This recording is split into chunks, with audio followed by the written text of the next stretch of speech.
Howdy, howdy, everybody out there in the Black Army radio realm. Welcome back, or if you're new here, welcome to the movement. So glad you logged in today. Now, before we get going, real quick, if the show's if you ever liked anything about it, made you think, laugh, or feel some kind of way, give us a like or a follow. Hit that 5-star rating. Takes a few seconds, actually means a lot to us. Really appreciate it. And if you think there's an episode we did or a topic that we investigated, that's worth sharing to a friend, share that episode out. We really appreciate it. And today, it's freaking God, what morning is it today, Joel? Tuesday morning? I think it is. Tuesday morning. Yep, Tuesday Tuesday. morning, man. Early Tuesday morning. And early Tuesday morning on the freaking 2nd of June. Holy crap, man. Summer's already kicking into high gear here. The national average for gas is $4.50 a gallon, ladies and gentlemen. And the national average for diesel is $5.50 a gallon. So not much happening there. And for a barrel of oil, we're at like fucking $100 a barrel, basically, just a hair under $100 a barrel. But I got good news for you, consumers. War's about ready to kick off. So we can be patriotic and pay more prices soon. Yay, aren't we excited? Yeah. Really excited, Joel. All right, man. Let's talk about the goddamn U.S. Israel military integration. U.S. Israel military integration. Breaking development. And this is wild to me, bro. This is so over. This tells I me mean, that they're really worried about losing power. That because this deal basically cements. It doesn't give you the opportunity to vote against it anymore when it comes to a right. lot of things, a lot of different provisions in this bill for Israel Well, relations. I mean, especially when it comes to financial investment in the state of Israel and in the IDF and their technology. It used to This is basically, if this integration goes through, voting for it in the future sounds like it goes away. They're yeah, it will worried. have I to think be they're a really, bigger. really worried about the votes. I think they're worried about the votes. I also think, for me, like what I'm worried about specifically is they're gonna have access to all our security. Like the Oh yeah, the Mossad and IDF will for sure. CIA and everything. Yeah, it's Hmm. and it's. I don't think it's a great whatever. I mean, I think before the stuff used to be hidden with they spent, I think the final figures are $22 million in Kentucky to get Massey. Like this stuff isn't hidden anymore. They were bragging about it on their Twitter. APAC was talking Isn't that about weird? how if you Isn't if it you don't if you like go against Israel, you won't last that long. And the funny thing is the only people Trump endorsed on the Republican side of this of these last runoff of elections were Republicans who were trying to get him to show the Epstein files. There were 6 oh Republicans yeah. who were voting for Mhm. him That's it. to release the Epstein files. All those people Yep. got voted out, and all those people were Nancy Mace funded is next. by So's Lauren APAC. Boebert. Yep, and it's Mhm. and it's this. I mean, just read the fucking tea leaves, man. I don't know what else we have to go through as a country, and this isn't just purely on Trump. We've been Oh, giving but money it's to Israel for years, but right now it's dude, accelerated and we're enabling it. This is so fucking crazy. I don't that's know what we yeah. got to do as a country to take the blinders off because now it's all in the open. There's nothing hidden now. Epstein Oh yeah, when files, I say relationship with Israel, like it's all fucking out. we don't have the votes or they don't have the votes, it's they're not gonna have the votes in the future to keep this going. That's what I Right. mean, right? Yep. And so for everybody out there, we're Exactly. about 5 minutes in. What we're gonna do is we're gonna do some current event stuff because there's some current event stuff we gotta talk about. We're gonna spend about 5 minutes on it. 5-10 minutes on it's important. And then just be that it's we got to get this information out. And then we're going to do the MK Ultra. Hey, we got a pile of stuff on that. And so when it comes to this, what are we talking about? Okay. So a provision in a 2027 draft, a US defense bill, the National Defense Authorization Act, the NDAA, could bind the two countries, America and Israel, weapon industries closer than ever before. The proposal is titled the United States Israel Defense Technology Cooperation Incentive. and appears as Section 224 in the House Armed Services Committee version of the bill. All right. How deep does this go? This isn't expanded aid. Okay, but it is. But it's more than that. All right. Section 224 lays the groundwork for basically bilateral research and development, co-production of weapons, joint ventures, licensing agreements, and seemingly every manner of U.S.-Israel military industrial complex cooperation, basically joined at the hip now with when it comes to Mossad for intelligence, IDF military. The provision would greatly expand coordination in seemingly every area of defense technology, including AI, quantum, anonymous systems, direct energy, cyber, and biotech. And network integration and data fusion as well is combined with that, which would essentially combine both countries. That's what it does. It turns us into a single intelligence agency and a single kind of military with the IDF and with the Israeli Mossad. Of course, we're fucking paying for it, though, Joel. We're going to pay for it. I don't think the Israeli citizens are going to And help pay for any of this. and a lot of this comes down to surveillance, you know? And that's Mhm. what people need to understand is, like, This is and all Palantir. this This is stuff going to is be a happening. Palantir. Yep, They're going to be they're going to be rubbing each other off in Palantir, man. Could you imagine yep, how big this is for them? Probably. Yeah, they're going yep. to be rubbing each other off in their offices, man. Once if this goes through, why it's unprecedented.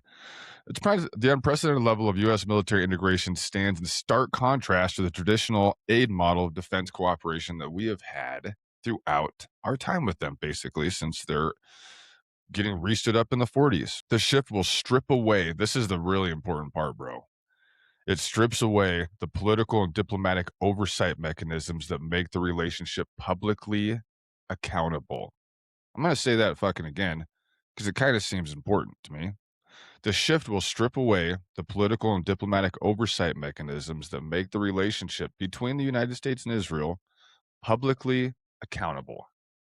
If this goes through, moving it from visible, basically annual aid votes where there's no oversight and no political accountability, it would be minimal at best. The timing, Mm, the timing, Joel.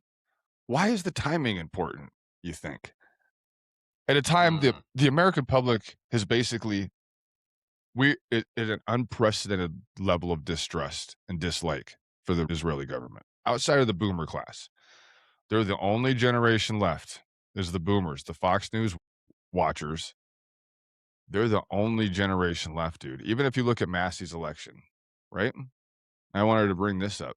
yep, Every single demographic outside of the boomer demographic voted for Massey overwhelmingly, yep. regardless of all the money that Israel poured into that place. The only age group that voted against Massey was the boomers. That's it, and that's Well, all. and I think and I think one of the sad part is one of the largest voting age groups is the boomers. There are so many young people who are disenfranchised with voting that they don't think it's gonna make a difference because they think our country's so fucked up that they're not going out there and voting, you know? I think it was, like, 30% of our population. I mean, I forget the amount of population that actually votes, you know, but it's kinda embarrassing compared to how many people It's like are, and then you're 25%. dividing. Yeah, it's like 25 to Mhm, 30% of the people actually vote, and then you're dividing that vote by partisan bullshit fucking politics, you know? So, really, mhm, there's 10% of people voting for either side and 5% that fall as, outliers, you know?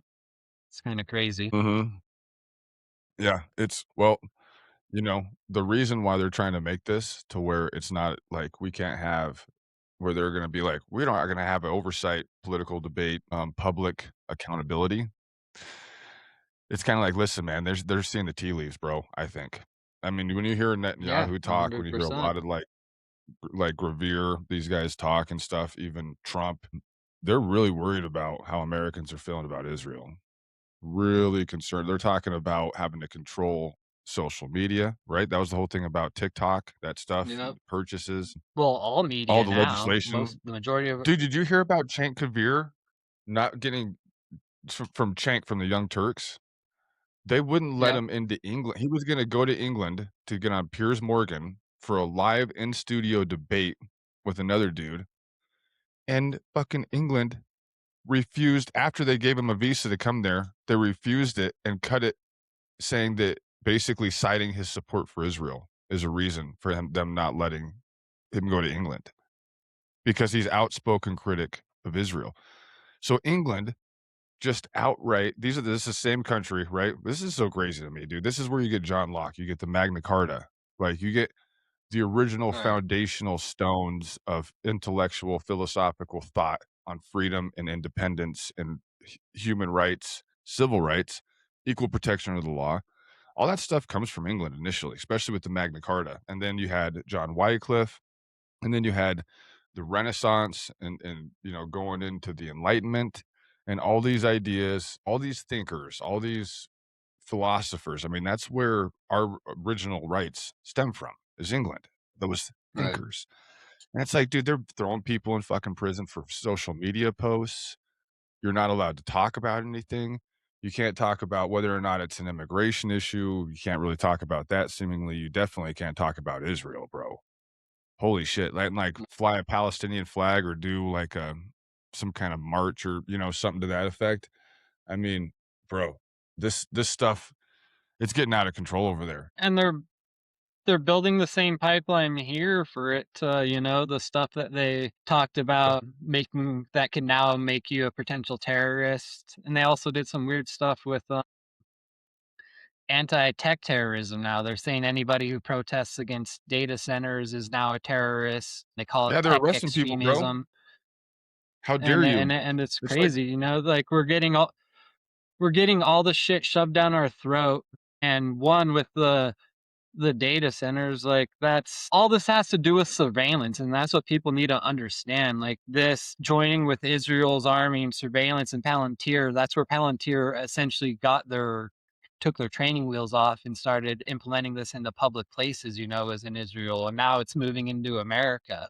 And they're putting all these secret laws in that now that if you're going to go protest one of these, they're putting these tech centers in, or these data centers in these smaller towns, where these people already oh, have yeah. no infrastructure. It's going to bring a set of builders there, and there's going to be jobs, but most of these builders aren't going to even be from that state. They're going to be contracted out from another state Fuck no, to dude. build a They're data gonna be center, and then contractors. once that data Yeah, center they're not yeah, once that data center's it's not Johnny it's from down the crazy, street. and Johnny it's from being down the street ain't doing that shit.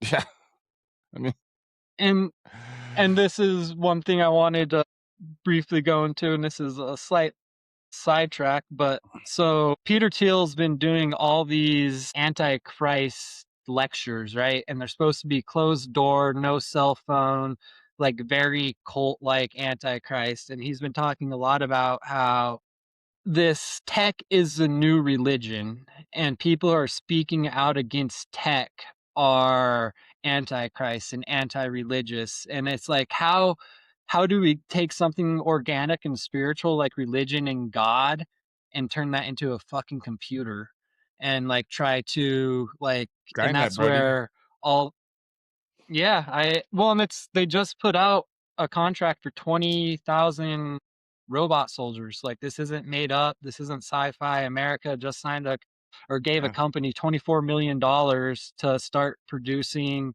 combat ready fucking robots. And of course, I think that's better than soldiers going out there and getting shot at. But when those robots are looking at a civilian or running crowd control at a riot, I don't want that shit. When I see the people protesting against these data centers, it reminds me and getting arrested, it reminds me of parents getting arrested at the school Oh, board the school board meetings during COVID. school board meetings, yeah. When you had parents that would show up and they'd be like, "Stop masking our kids need to get back into school, back into sports. They need to start being face to face again and learning to read each other's faces and not be so damn scared all the time." These parents were when I was in Washington, I was talking about how draconian Washington was with its COVID regs when I was up there, right? It's like, dude, there was so many cops when it came to the school stuff up there at that time. Dude, parents were getting hooked. Parents were getting hooked, bro. I mean, it was almost amazing to me that it Right. didn't cause, I mean, like, a serious physical confrontation between the locals and the police because it was really you could feel the tension, and I was like, "Man, you just need a match. You need a match, man," and I'm telling you right now, there'd be a gunfight between the locals and the cops. I mean, like, there Well, it and that's was the God, hard that's the tension was crazy. well, and I think the tough thing when it comes to any of those protests, I think it's important that America has a right to protest and you're able to go and do that, but it is a powder keg, and it takes 2 or 3 agitators to make that whole thing go off and turn into more of a riot atmosphere, you know? So it's one of those, like, That's why you gotta I'm have not one to go and independent thought and decision making. yeah. You gotta, you gotta be smart about it, dude, Well, but the thing and about you it have is to and you have to have people there who are protesting or keep the agitators in check, you know? If you see somebody turning violent or something, you have to be the you bigger know what doesn't person help? and, you know, say, "We're" Is having the FBI what? fucking inject agitators that are FBI agents into some of Yeah, these things, like they 100%. did a few Yep, times, trying to like, the fucking our own federal law enforcement agencies intentionally try to agitate people into breaking the law so they can hook them all the time. Happens all the time. I've been on right, briefings on it. Dude, I used to go to biker rallies that I would have to patrol when I was a Fed cop, man. And you hear these guys talking about sometimes trying to antagonize some one percenters into a fight so they could arrest them or run them because they knew if they ran them, they'd have warrants. right, And you're just like, "Dude, you're a fucking right, asshole." Like, you're just right, that's a dick thing to fucking do, you know? But and that's another thing that separates us from England, dude, is the First Amendment. Like, the only reason yeah, it's so hard here in the United States to implement speech laws and to hook people for speech directly or even for protesting directly is because of the First Amendment. That's it and that's all. Even though our rights stem from England in so many different ways when it comes to, Lockean ideals, the Enlightenment, right, philosophy, all that kind of stuff, the Magna Carta, like, that may stem, yeah, from England, but it's like those ideals were enshrined into law in the United States. They were not enshrined into right, law in England.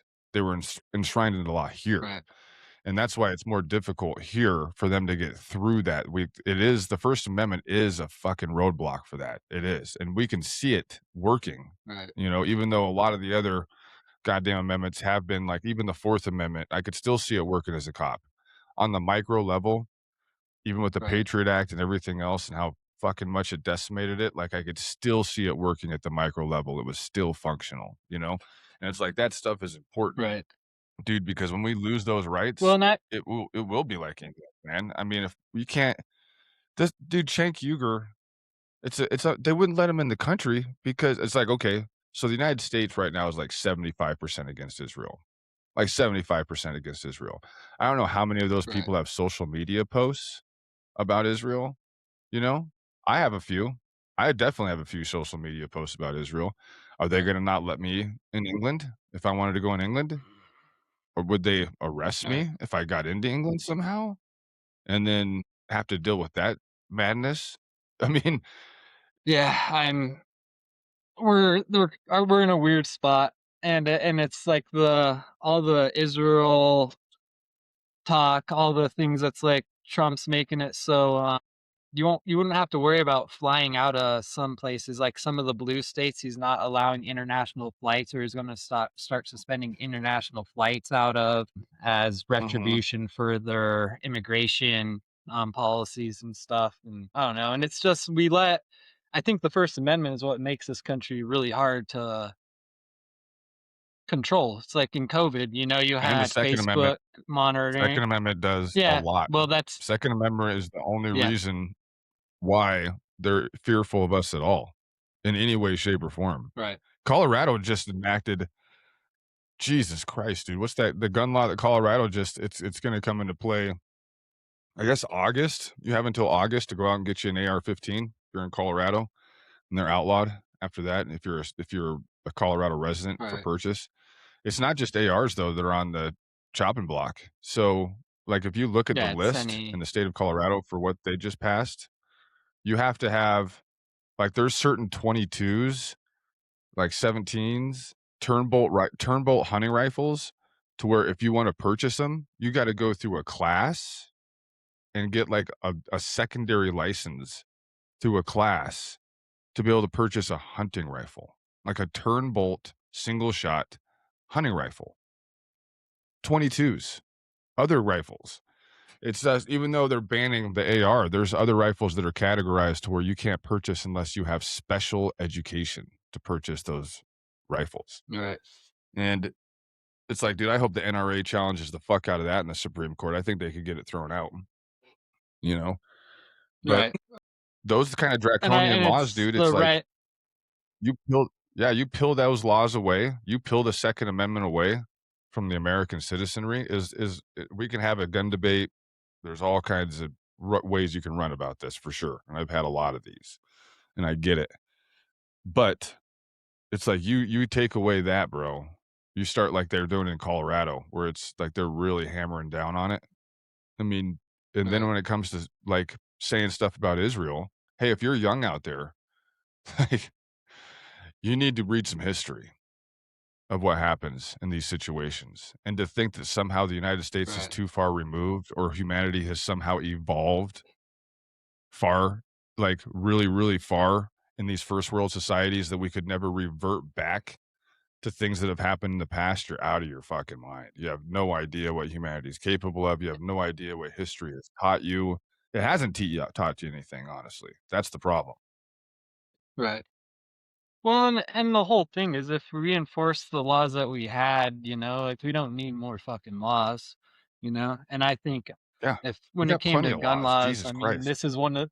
this is where I feel like, and some people would say like this will get more people in prison, but I'm one of the people if like you get caught creating a crime and you have a gun on you, it's like an automatic 20 years. Like, so if that gun is an accessory to your crime, regardless if you shot somebody or not, so people who shouldn't be having guns, who are already felons, like let's remind people that the majority of people who create gun violence already shouldn't have guns. And Yeah. it's because they're felons or something else. I mean, I don't think Mhm. you and I would probably have much to debate on that between the two of No. us. I think we could bring somebody in though. Actually, that would be a really interesting thing to do. Oh, and speaking of that, Jesus, we're half an hour into this bitch already.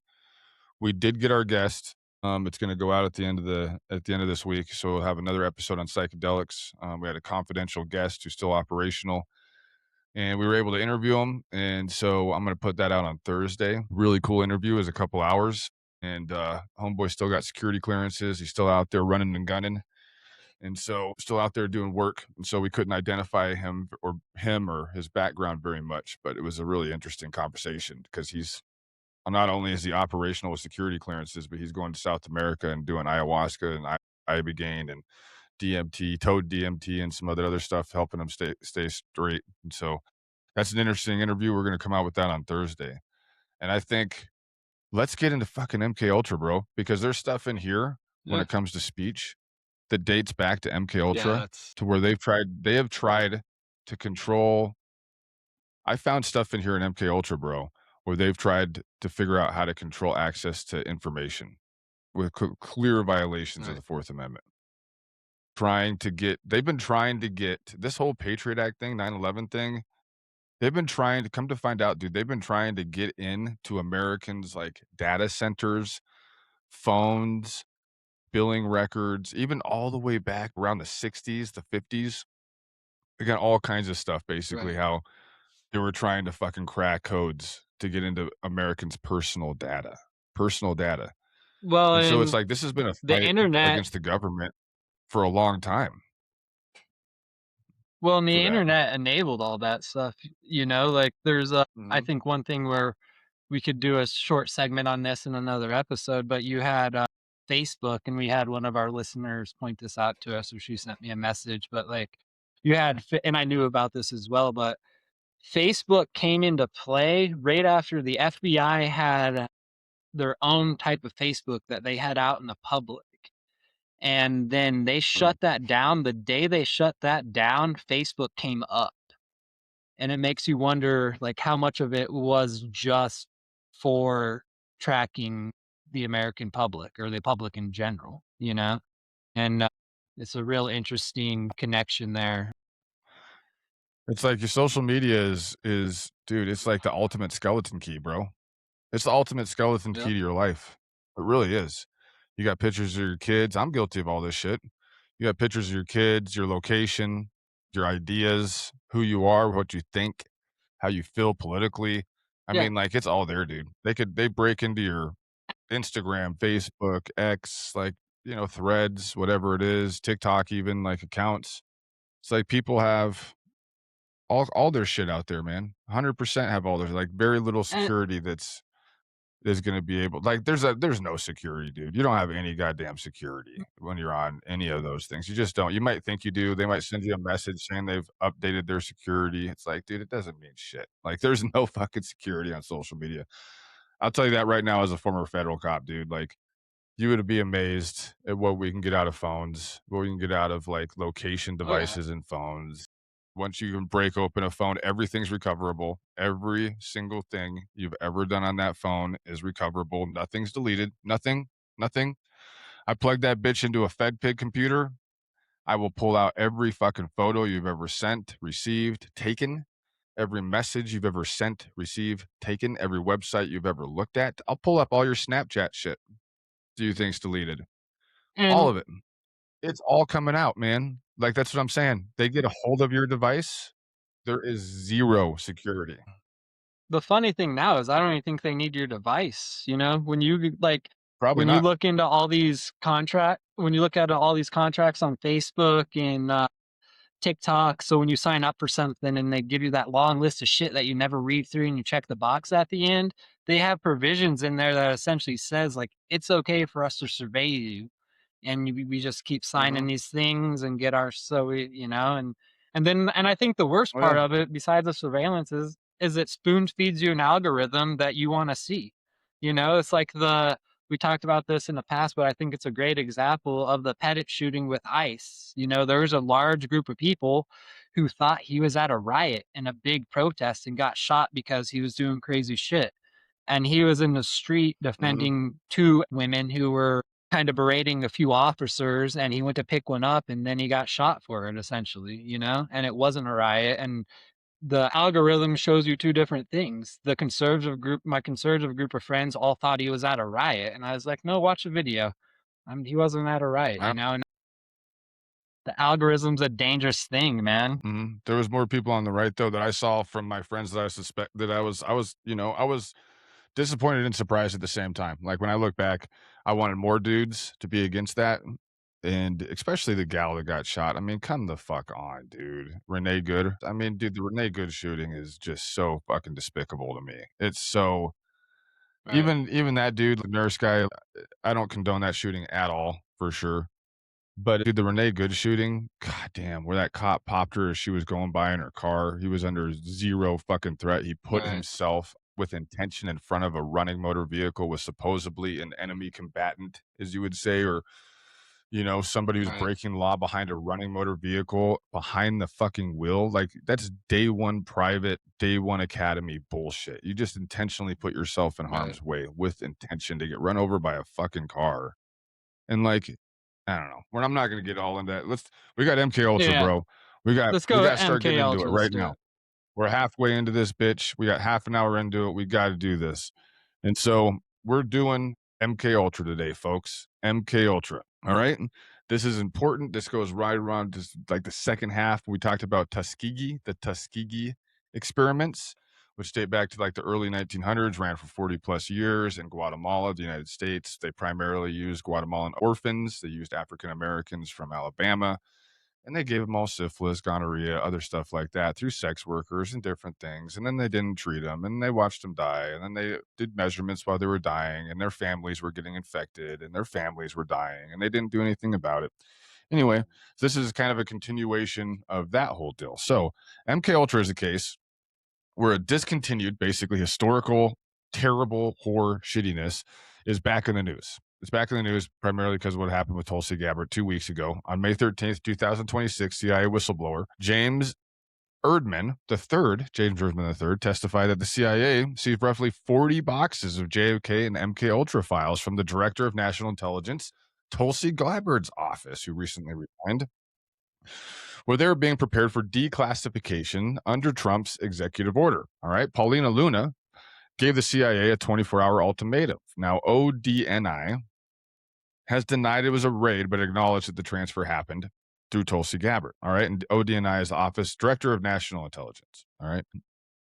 Now, there's an interesting connection here with MK Ultra that a lot of people don't know about. All right. And that is Charles Manson. Charles Manson. Yes, the same Charles Manson that you're thinking of with the Nazi scratched into his forehead, who is doing life in prison, who's crazy, who seems to be crazy as shit every time you see him on TV, who was involved in the murders in Hollywood back in, like, what was it, the 60s or whatever. And so this comes from Tom O'Neill's 2019 book, Chaos. Charles Manson, the CIA, the secret history of the 60s. It's a 500-page investigation over a 20-year investigation, 500 pages, that has been adapted to a documentary by Earl Morris, all right, on Netflix about the book Chaos. And so the Charles Manson connection is pretty wild, dude. When I get into that one, that's pretty cool. All right. So Tuskegee showed basically institutional choosing to continue wrong, even after being formally warned. They were told they were doing shit. Remember, there was that guy who found out about it, informed him about it. They kept the project going for like another half a decade at least, and then they buried that guy pretty much. MK Ultra shows the same logic over a wider population, using more aggressive methods and a better cover-up and different drugs, but a lot of the exact same outcomes that happened with Tuskegee and the Tuskegee syphilis experiments. Okay. So November 28th, 1953, 2:30 in the morning, bud, New York City, room 1018A on the 13th floor of the Statler Hotel, which is directly across from Penn Station, apparently. A 43-year-old man named Frank Olson. Remember that name, Frank Olson. It's important. He's a biochemist. He's an army scientist. He's an expert in anthrax and what's called aerosolized anthrax, which I guess is like a weaponized anthrax. He plunges from that hotel room 13 stories up. He falls 13 stories down onto the sidewalk of 7th Avenue. He dies immediately on impact. Okay. The other person in that hotel room is CIA officer named Robert Lashbrook. Robert Lashbrook from the CIA was in the hotel room when Frank Olson plunged to his death 13 stories down. Olson was there because he'd been showing what the CIA describes as signs of mental breakdown. Frank Olson was showing signs of mental breakdown. So Robert Lashbrook was basically there to hang out so much or make sure he's doing okay. He was there to keep him safe. That's the official story. It held for 22 years. Frank Olson committed suicide. He had a mental health crisis. No more to investigate. That's literally what the original thing said. He had a mental health crisis. The crazy thing about his death is they're literally saying that this dude, he jumped. He didn't just go into a window and jump. He jumped through glass, through it. They're saying that he ran. This Frank Olson dude, this biochemist, army scientist, expert in anthrax. He's hanging out there with a CIA guy in his hotel room. And they're saying this dude ran to the window, jumped, cleared a radiator in front of the window. The drapes were drawn, went through the window with the drapes, through the pane glass, without touching or ripping anything off the window with the drapes or anything else, and then plunged down to his death. That's how they said the suicide happened, is he ran through that fucking window and then jumped through it like a wild man. Committed suicide, and he was having a mental health crisis. However, 1975, the truth begins to come out just a little bit. Olson, the United States government fully admits, had been secretly dosed with LSD 9 days before he fell. Secretly dosed with LSD 9 days before he fell. The dose had been given to him at a CIA retreat at a place called Deep Creek Lake in Maryland. That's where he got dosed. He'd been part of an experiment. He also, Joel, had not consented to being part of that experiment. Imagine that. He hadn't consented. That didn't seem to matter at all during Could Tuskegee. you It's not going to matter now. Huh? taking something like LSD and not fucking knowing, like, that's bonkers to me, you know? Dude, No wonder just think why they about, could like, say yeah, dude, that would be scary as shit, like, if you didn't know, like, if somebody dosed you with 5 grams of psilocybin and you didn't know, do you know what I'm saying? Like, that's a right, problem, dude. Like, what's going on? yeah, If you take 5 grams of psilocybin or LSD on your own, you know what the expected outcomes of that are. If you're just like homeboy biochemist, army scientist, anthrax engineer guy who probably doesn't have any history with psychedelics at all, and then you dose him probably with a yeah. large amount of LSD, and we're gonna find out they were using large amounts of LSD. Like, they killed a fucking elephant. Killed an elephant with LSD. With, like, they just kept pumping it full of it until it died. They wanted to figure out basically how much LSD it took to kill an elephant, and they just kept giving him more, like, until they killed it. Crazy amounts. Just terrible shit. Alright. So, yeah, he hadn't consented. He didn't consent. Really intelligent dude, working for the federal government. They did this to him, and he has been working on projects for the US government for a long time, and they did this shit to him, okay? So, yeah, 1975, the truth begins to come out. Like I said, he hadn't consented. CIA reclassifies his death from suicide to drug-induced suicide. They reclassify it from suicide to drug-induced suicide when this comes out. They issue a formal apology. Joel, of course, they're very sorry about this. President Gerald Ford personally apologizes to Olson's widow, Alice. CIA director at that time, William Colby, invites the entire family, the Olson family, to his office and then hands them a thick stack of documents detailing what had been done about the investigation.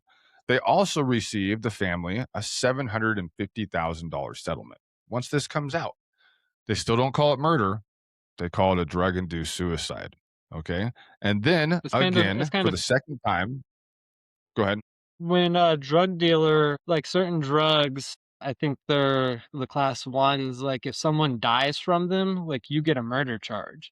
Not so if they get Oh, like caught buying your cocaine and your cocaine had fentanyl in it and that person dies from fentanyl overdose, like you're gonna get a murder charge on top of the intent to sell or the dealer charge, you know? And our US government's killing people and they're just like, "Oh, here's $75,000. My bad." You know, it's fucking crazy. yeah. Well, Yeah. 750, but still, that's, they kill anyway. So for the second time, right, the case is closed on that shit. And they said, yes, what you said, drug induced suicide now. So it goes from a regular suicide with, and obviously the CIA knew about it during the regular suicide, right? They just weren't going to tell anybody until they got Yeah. made. Then they get made. And they're like, oh, it's a drug induced suicide. We're really sorry. Here's $750,000. Here's the president talking to you. And here's the CIA director saying, hey, man, we're really sorry. Here's our investigation, blah, blah, blah, blah. Okay. However, now in 1994, Frank Olson's son, Eric, Frank Olson, remembers the guy who jumped out the window, who was 9 years old when his father died. Dude was 9 years old when his father committed suicide, supposedly, had his father's body exhumed. Okay. He hires a forensic pathologist named from George Washington University named James Starr. James Starr. Starr conducts a second autopsy of his father. So this is kind of reopening the case for a third time, right? If you think about it. Starr findings is the one thing the CIA kind of hasn't publicly addressed since then. There was a hematoma, a big hematoma on the left side of Frank Olson's forehead. A big hematoma on the left side of Frank Olson's forehead, which is blunt force trauma, baseball bat, something like that on the side of his head.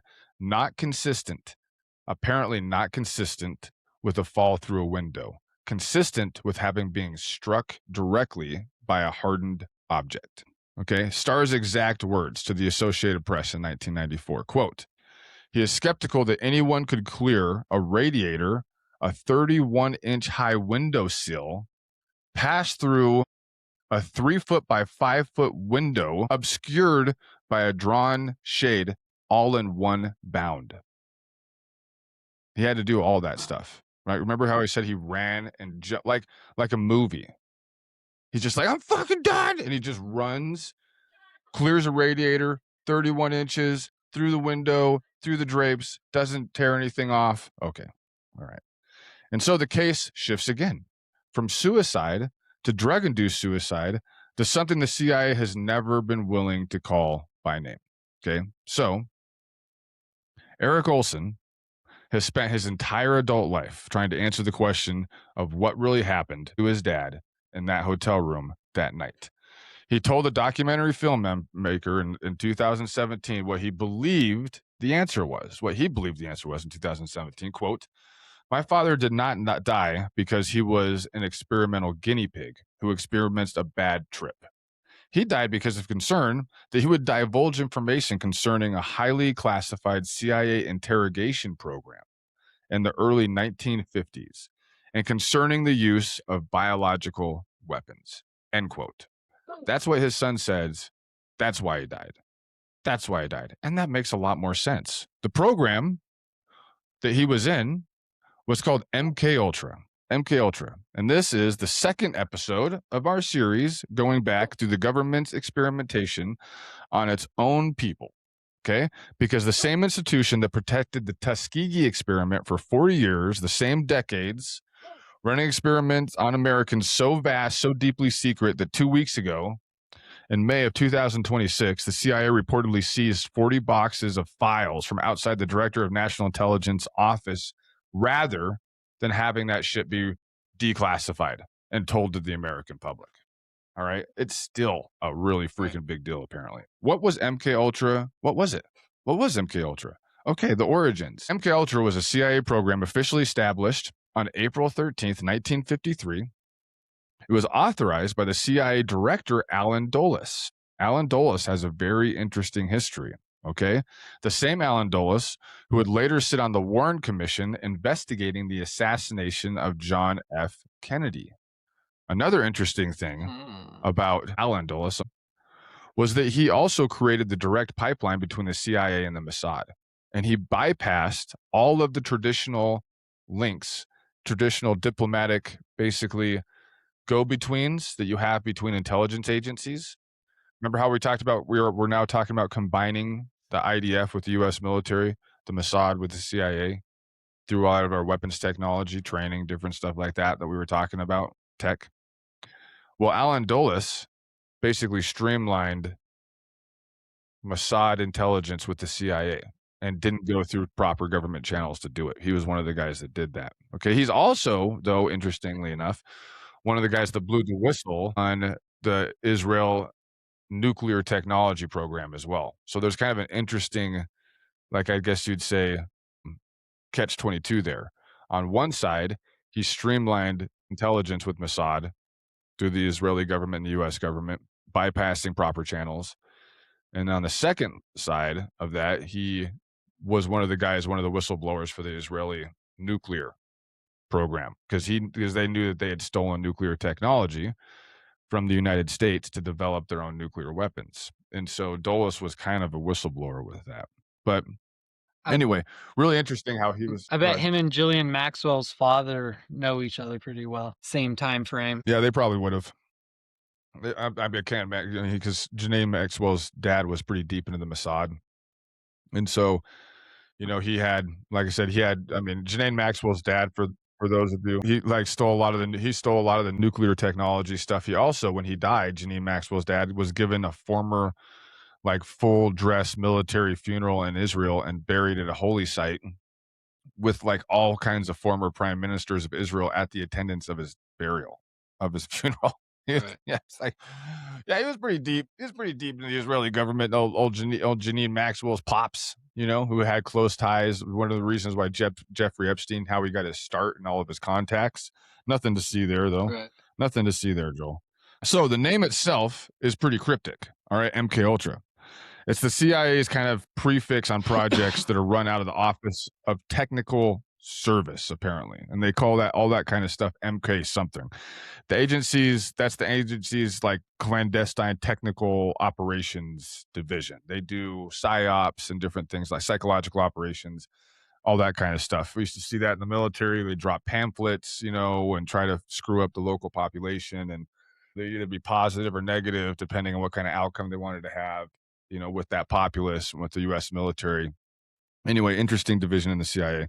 Ultra, by the CIA's own subsequent admission to this, apparently, was arbitrary. So they didn't choose ultra for anything. They just picked it out of the dictionary. Okay. And the reason they did that is because they wanted it to be arbitrary. The name doesn't mean anything. It doesn't leave any breadcrumbs, really. MK is just a typical initial synonym for whatever they're going to be running out of there. And then ultra was just picked out of the freaking dictionary. So MK Ultra. And they did that because it's hard to track that shit because it doesn't actually link to anything. Okay. Why was it actually created? And we talked about this a little bit on the last episode, Joel. This is interesting. The official 1953 justification was the Korean War. The Korean War, we were fighting the Korean War in 1953, and they used that as the initial justification for MK Ultra. Why? American prisoners of war held by Chinese and North Koreans had appeared on television confessing war crimes on television, all right, including in some cases to dropping biological weapons, confessing to dropping biological weapons on Korea. Okay. And those have never been denied. The U.S. government denies that ever happened. Who knows? I wouldn't put it past them, obviously, at this point. Okay. But these captured soldiers were basically on televisions admitting that the United States had dropped biological weapons on the Korean state. The government denied it. American officials concluded these confessions were the result of a term called brainwashing. Brainwashing. Okay, that's what they called it in the era. The communist powers had developed techniques to break and reprogram the human mind, and the United States wanted its own version of this. Okay, so in 1953, they were like, the Chinese and the North Koreans have figured out how to break human minds and re-inject false memories and ideas, right? They figured out how to do it through the communist networks, and now the United States of America, at least that was what they were saying, that's what their excuse was, needed to be able to do the same thing. Or really, did we just drop some biological weapons in Korea and just not ever say anything about it? That seems a little bit more likely to me. You know what I mean? Especially with those guys that have been through SEER and some of that other stuff, survival, evasion, rescue, escape. So the deeper context from the same declassified MK Ultra files had two parallel goals. The first was defensive, understand brainwashing so American operatives could resist it. You could train an operative against being brainwashed. The second was offensive, develop the same capabilities so American intelligence could weaponize them against their people or their enemies. The agency wanted, in the words of the program's stated purpose, quote, a means of controlling an individual to the point he will do our bidding against his will and even against fundamental laws of nature as self-preservation. I'll say that again, quote. Okay, that's pretty wild. The agency wanted, in the words of the program's stated purpose, quote, a means of controlling an individual to the point where he will do our bidding against his will and even against such fundamental laws of nature as self-preservation. You know where the term Manchurian candidate comes from? Comes from MK Ultra.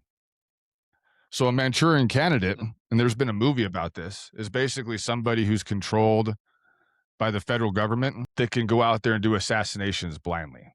That's kind of like with the MK, like you live in a normal life, and all of a sudden you hear something on the radio, right? Like a song, right? Or you get a phone call from a dude who says something on that phone call, supercalifragilisticexpialidocious, and all of a sudden your brain turns and you become an assassin.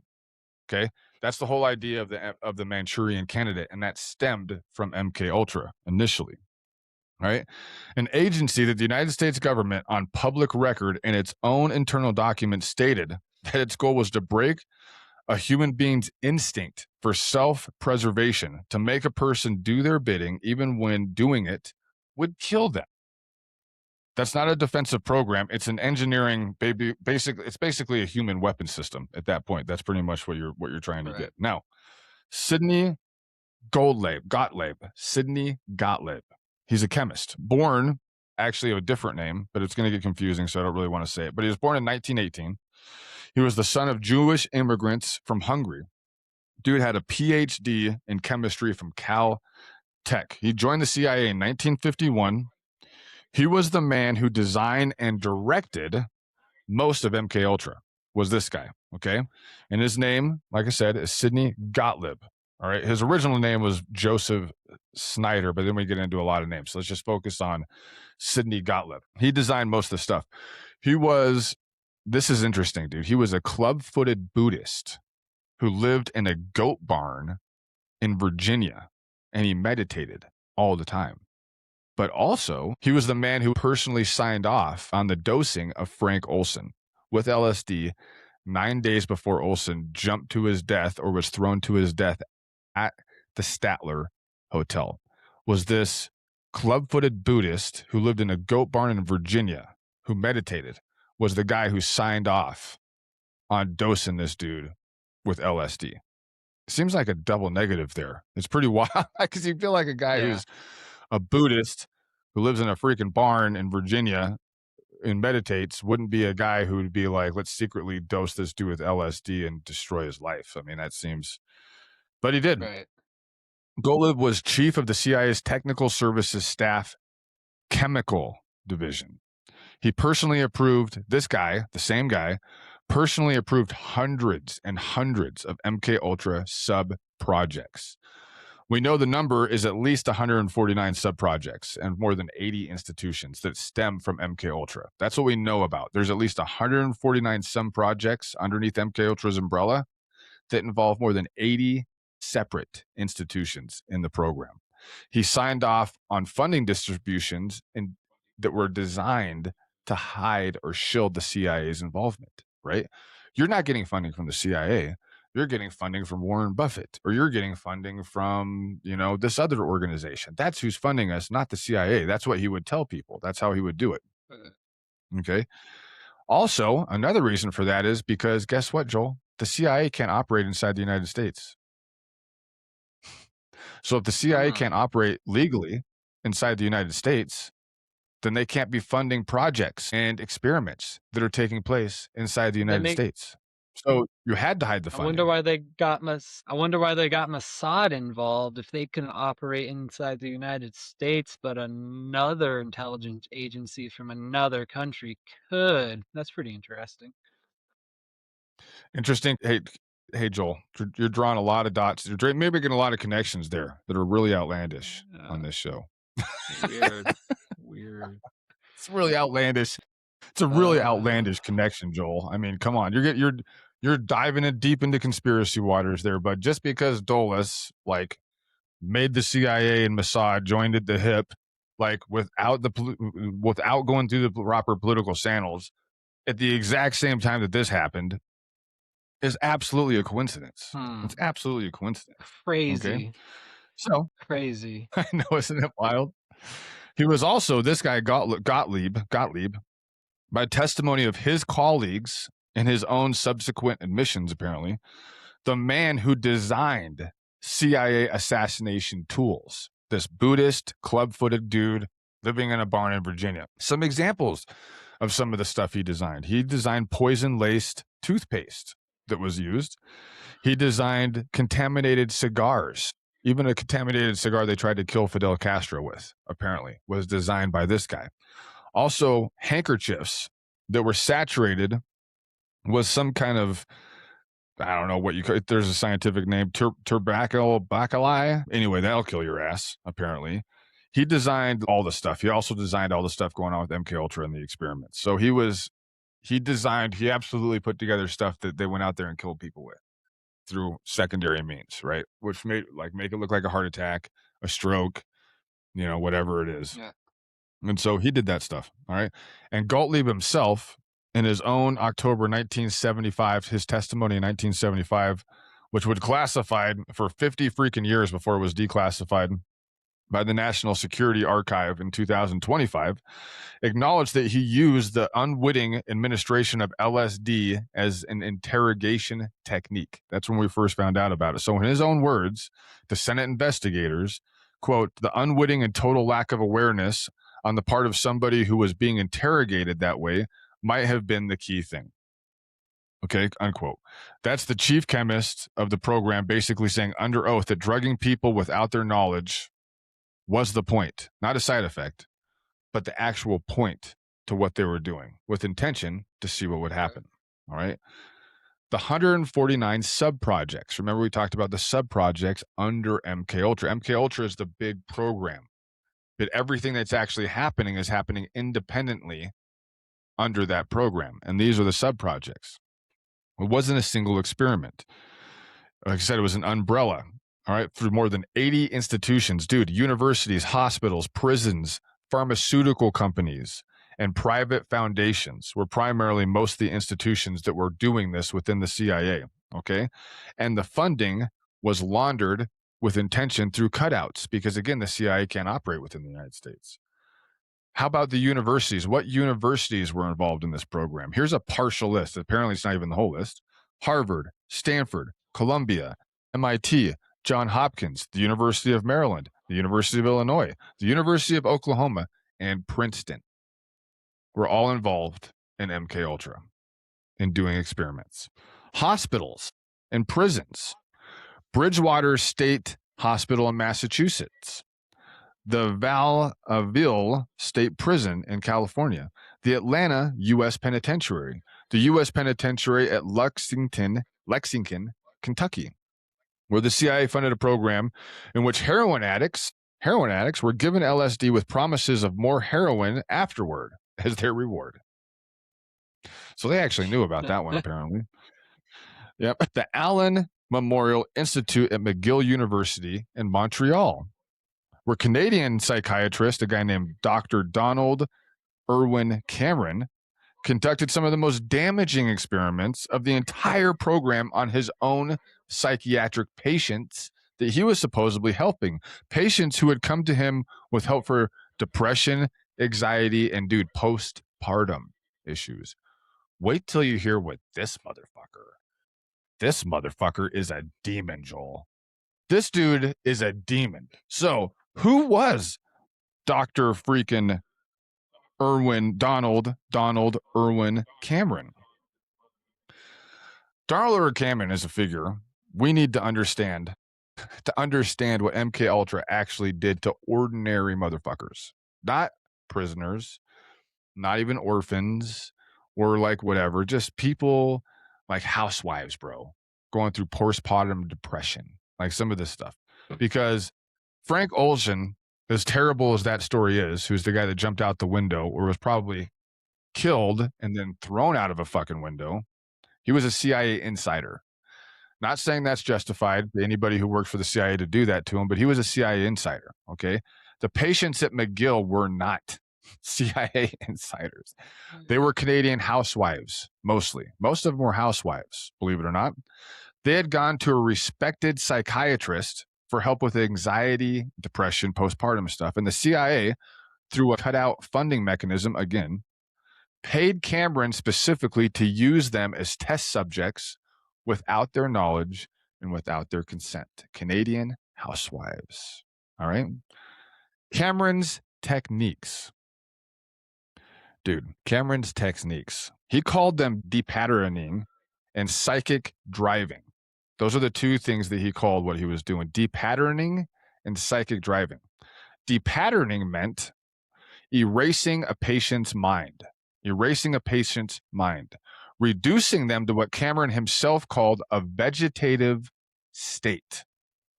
He used massive doses of electroconvulsive shock, up to 75 times, apparently, of what the conventional therapeutic dose was at that time, because it's crazy they were even doing it at that time, but they were. And he used shock therapy doses 75 times the allowable time at that time, which was already crazy to begin with. He used LSD and other psychoactive drugs. He also used sensory deprivation, keeping patients in darkened rooms for weeks. So what these people do, these housewives, they would kind of like, it was like an inpatient. You're there living there, you're getting fed, you know, like you have these problems, you're a Canadian housewife, and like you have all this depression, like, hey, we'll keep you here for a few weeks, we'll keep you here for a month, we'll help you get through this, and then it sends you back home. Okay.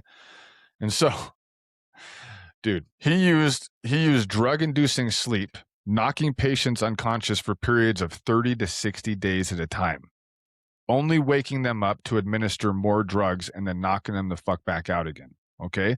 Once the patients had been, quote, depatterned, their previous personalities and memories effectively erased, no shit, he would apply what was called psychic driving. So he initially would depattern them through massive doses of LSD and like electroshock treatment, and then basically keeping them in that state for 30 to 60 days at a time in a vegetative state on purpose. And then once that was accomplished, once he had thought he had broke them down enough, and it also depended on the individual, right? Some women would break where they could kind of reprogram them a lot sooner. Some women, it took longer to do this. All right. Once the patients had been depatterned, again, as he called it, their previous personalities and memories erased effectively, he would apply psychic driving. Okay. Those would be tape recorded messages, sometimes repeating the same phrase over and over and over and over, hundreds of thousands of times, rehearing that phrase, played to the patient through speakers in their isolation chambers that they were in while dosed, designed to implant new patterns and memories and new ideas of thought.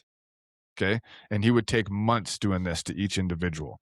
The results, the actual results, patients lost the ability to speak their own names. They lost the ability to recognize their own children. Some lost bladder and bowel control permanently. Some forgot how to read.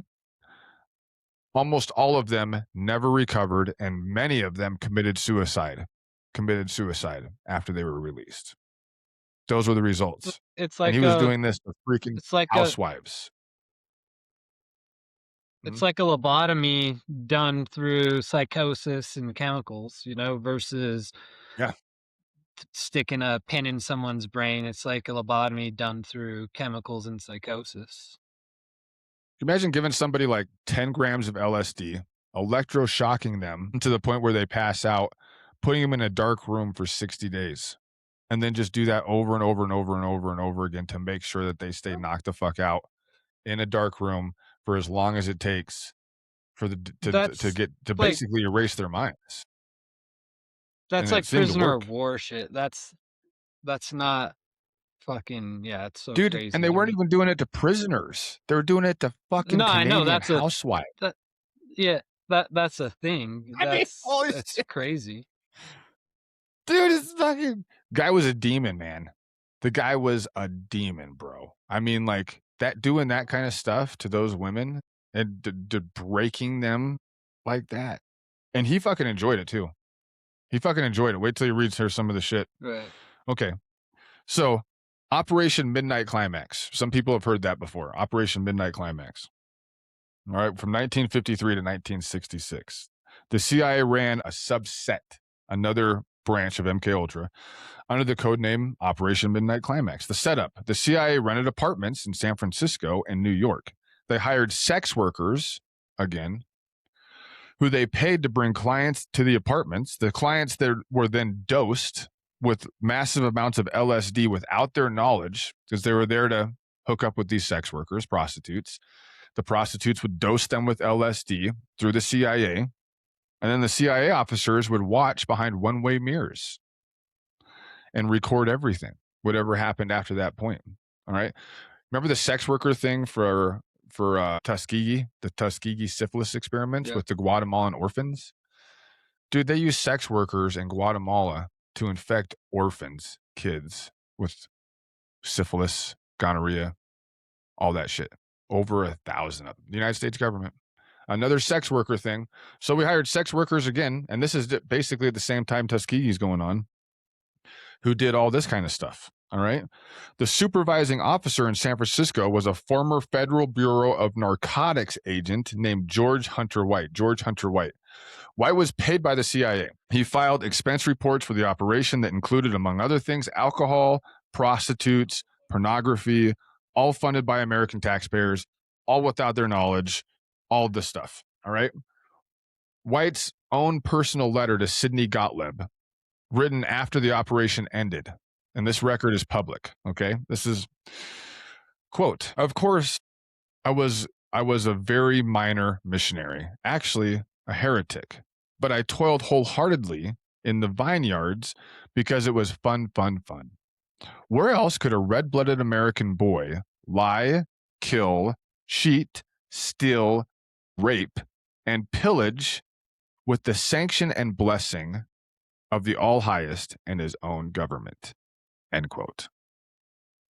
That's the supervising CIA agent of the San Francisco arm of Operation Midnight Climax describing his federal service that he's getting paid for as a chance to lie, kill, steal, rape, and pillage with the blessing of the United States government. His exact words in his own handwriting preserved in the files. Motherfuckers were sadists. Yeah, Sadists that's doing this fucking shit. crazy. Okay. Charles Manson. Where does Charles Manson fit into this, Joel?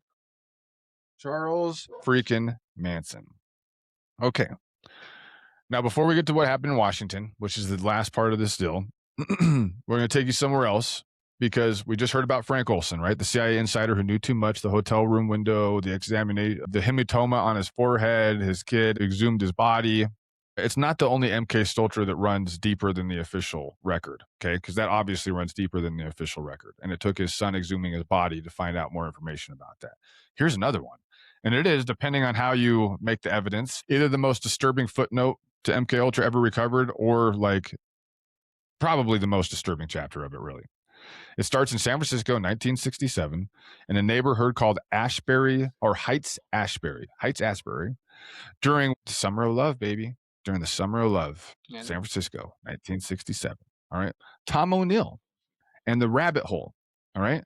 Tom O'Neill is a journalist. He's the guy who wrote the book Chaos about this. In 1999, he was assigned by Premier Magazine to write a feature article on the 30-year anniversary of the Manson family murders. That was his original assignment. The article was supposed to take 3 months and be pretty minimal. All right. He never wrote it. Because every thread he pulled when he did this investigation led somewhere the official narrative said it shouldn't lead, primarily from the book Helter Skelter, which we're going to get into in a minute. The 3-month assignment turned into a 20-year obsession by this guy in the investigation. In 2019, he finally published the result, a 500 book titled Chaos. Read this shit, people, or listen to it. It's an amazing freaking book. All right. Charles Manson, the CIA, and the secret history of the 60s. Chaos. It is, by any honest assessment, probably the most thoroughly documented investigation of the Manson murders or Manson himself that has ever been produced in history, ever, for sure. Okay. The book has freaking 60 pages of footnotes and sources, bro. 60 pages of sources and footnotes. Just so he says everything. He has backup for fucking everything he puts in there. It was put into a documentary in 2025 for Netflix. I guess the guy who made another show called Wormwood, which has an interesting history. O'Neill's book is not a conspiracy theory, okay? It's an investigative report accumulation of documented evidence, declassified CIA files, court transcripts, parole records, witness statements, FBI files. But when you take everything together and you put it all together, suggests the official story of the Manson murders is missing the most important context. Specifically, the context of what was happening in Haight-Ashbury in 1967, who was operating there, and who was protecting Charles Manson from the consequences of his own escalating criminality in the 2 years before the freaking murders. All right. Roger Smith. This is Charles Manson's parole officer, Roger Smith. Okay. Charles Manson is paroled from McNeil Island Federal Prison in March of 1967. It's in Washington State. He served 7 years for transporting women across state lines for prostitution and for check forgery. All right. He basically at that point had spent most of his adult life in federal custody. He's by any standard he's a high risk offender. Okay. If you're a parole officer out there, he's a very high risk offender. You got to keep an eye on him, blah, blah, blah, blah. He moves to San Francisco. All right. His federal parole officer is a guy named Roger Smith, who I just said. And here's the first thing that doesn't make any sense. Okay. Robert Smith was not a career parole officer, number one. He was a doctoral candidate. At the Berkeley School of Criminology. He was basically a parole officer kind of on the side, apparently. All right. And it gets weirder. His academic specialty was the link between drug use and gang violence. That was what his specialty was. He investigated the link between drug use and gang violence. That's what his initial doctoral investigations were about. He was in 1967 also running an amphetamine research project at Haight-Ashbury Free Medical Clinic. So he investigated the link between drug use and gang violence, and he was at the same time running an amphetamine research project at Haight-Ashbury Medical Clinic, Joel. His PhD dissertation was specifically on how drugs influence collective violence. How drugs influence collective violence. You see the dots connecting here? It's pretty interesting. Smith's patrol caseload in early 1970. So when he first took on Marilyn Manson, when he first took on Charles Manson, he had about 40 parolees that he was kind of at that point, and they were all very similar to Charles Manson, apparently. All right. Now, the average parole guy who's a real parole officer has at least like 100 dudes, and they're very, very like different walks of life. They're not all kind of from the same criminal background. You know what I mean? Which is what he was doing with it. And he only had 40. All right. By the end of 1967, bro, he had narrowed his caseload from 40 to 1. He was now responsible for one individual. He had nobody else. Every other parole officer had at least 100 people on their caseload. He had narrowed it down to 1 in 1967. And that doesn't fucking happen. That doesn't happen. All right.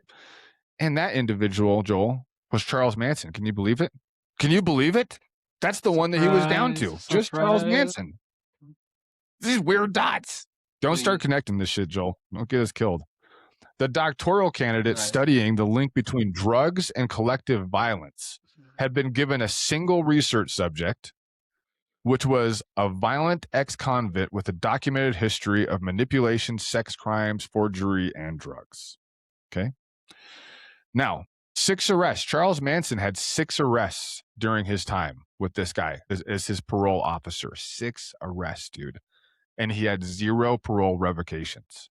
6 arrests, 0 parole. They didn't revoke his parole at all on any of the times. This is wild.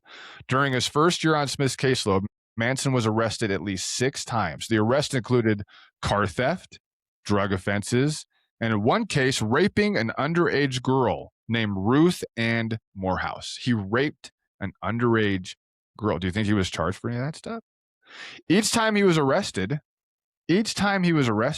Smith, his parole officer, wrote a letter to the federal probation office vouching for him, explaining that Manson was behaving well, recommending no parole revocation or violation to send him back to prison. Car theft, drug offenses, and raping an underage girl. Mid-1968, Joel, after one of the arrests made the newspapers, Smith's own supervisor at the federal probation office tried to step in. His supervisor. He believed the pattern of arrests required parole revocation. The supervisor was overruled by the head office in Washington, D.C. That's all we know.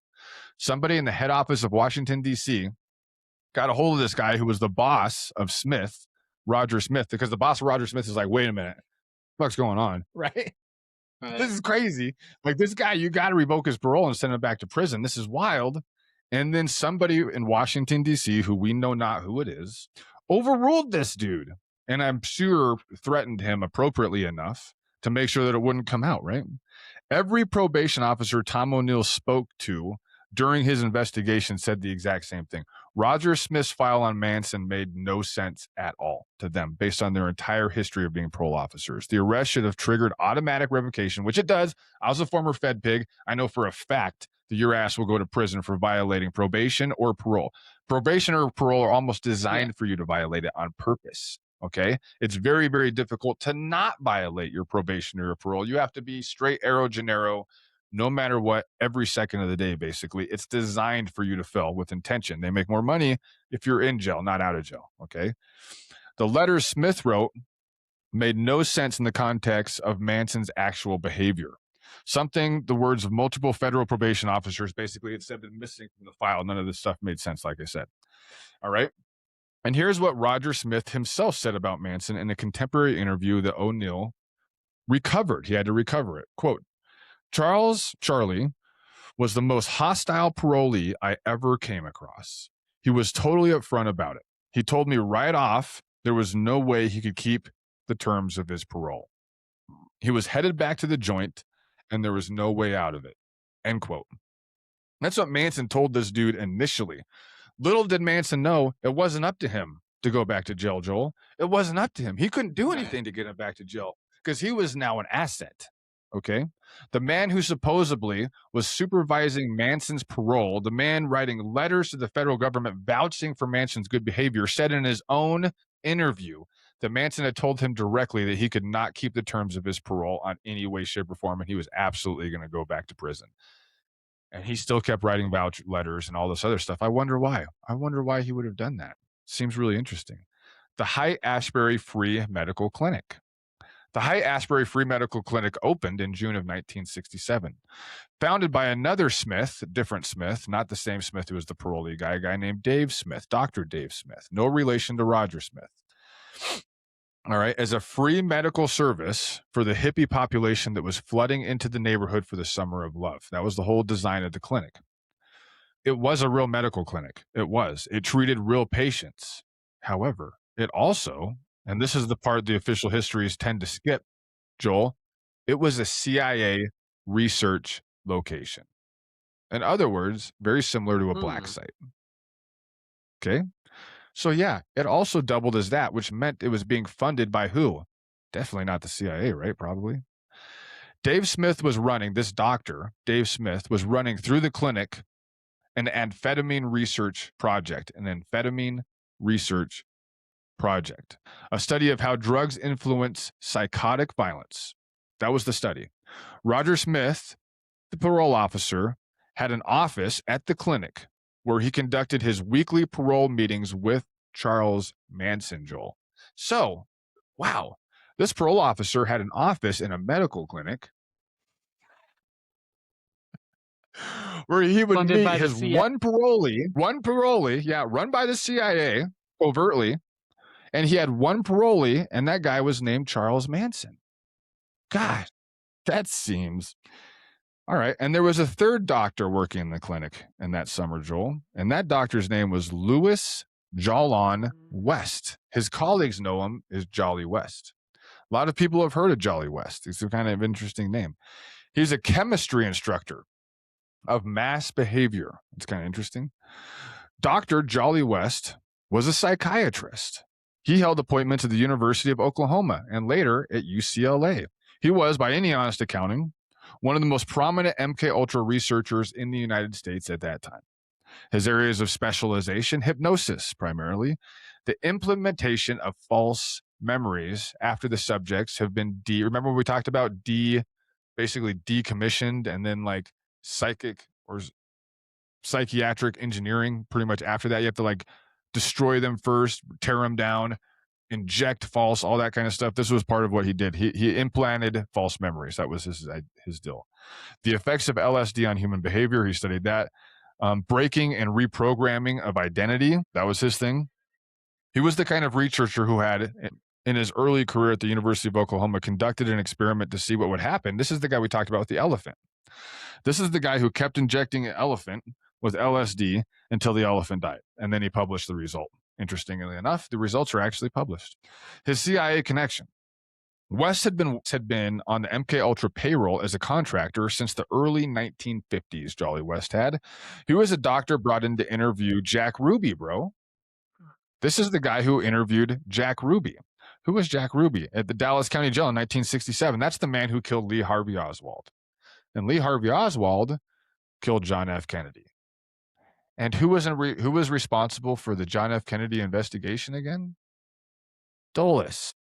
Who streamlined the CIA to the Mossad. Okay. Like we said, there's no dots here, Joel.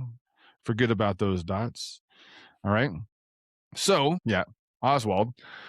West diagnosed Ruby, apparently, with a he diagnosed him as having a psychotic break. That's what he said about Jack Ruby. Ruby died of a sudden cancer in 1967, less than 3 years after the interview. And the most interesting thing about Jack Ruby is he was kept pretty much incommunicado during that 3-year period. Nobody was allowed to interview him, talk to him, do anything with this dude. And then he just died 3 years later. The guy who killed Lee Harvey Oswald. Like, there's nothing. Like, this guy who's really deeply connected with MK Ultra is basically the only guy that had any dealings with him. And all that stuff is kind of lost to history, it looks like.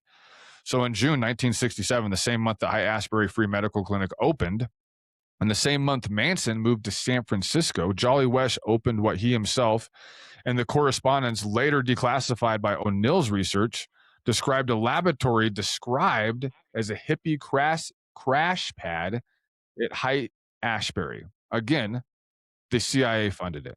The CIA funded it. The best purpose, as we can reconstruct from West's files, Jolly West files, was to study the psychological effects of communal living, drug use, and group dynamics on young Americans.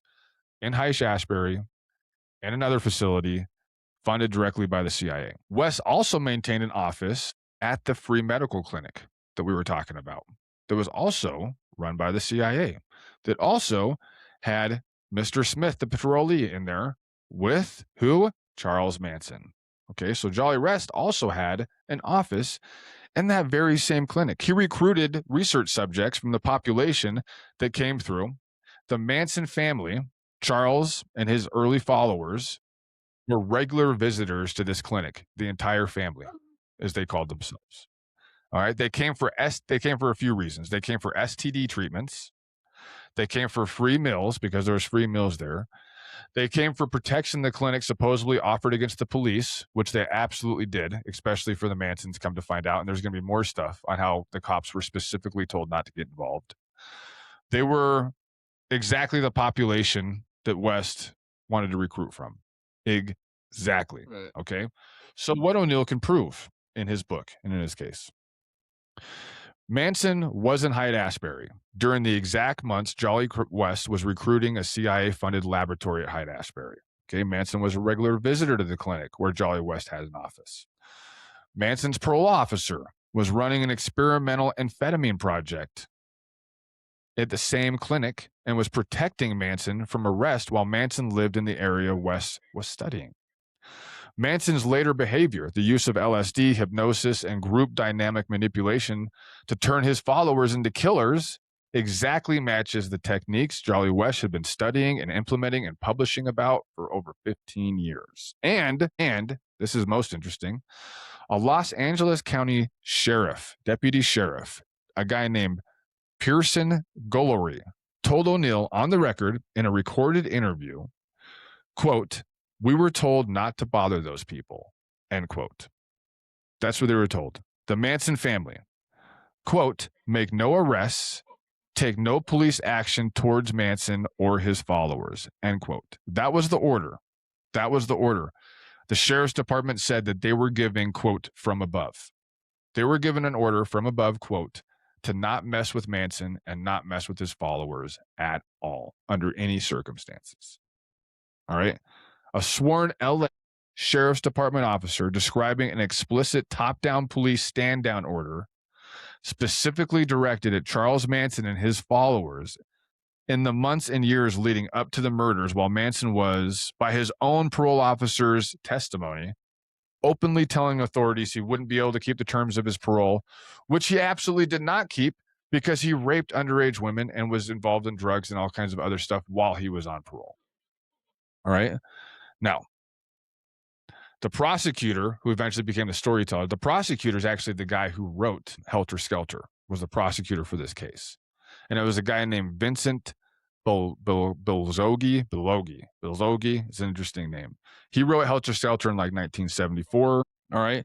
And his account of the case, it became a best-selling true crime book of American history. It leaves out all of this shit. It has nothing in it. It's complete bullshit. It cemented the official narrative of Manson, basically, was he was a cult leader who brainwashed his followers with LSD and hypnosis and sex and all this other stuff to start a race war that he believed the Beatles' White Album, the White Album from the Beatles had predicted. Okay, that's basically what he said had happened with the whole thing. Now, apparently, this guy's history is just super checkered with all kinds of Brady Rule violations, perjuries, subpoenas.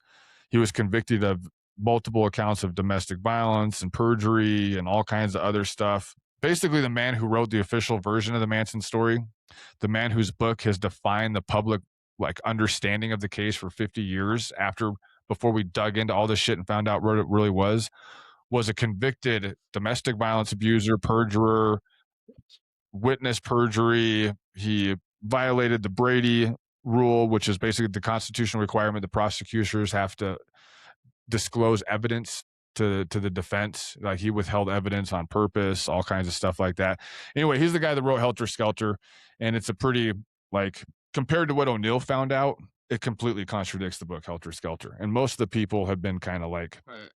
you know, using Helter Skelter for the whole thing. I have a little bit more information on it, but I think we're pretty good right there with that when it comes to Charles Manson because that's a pretty wild dude. There's a hell of a lot of like you can climb that ladder pretty goddamn quick. You know what I mean? That's pretty Well, wild, dude. and it Or makes a lot of chaos. sense. It makes a lot of sense with what Charles Manson did with his followers and the LSD, essentially, and them hand grooming his followers. You know, they picked these people who they wanted in these clinics. They made them feel more comfortable.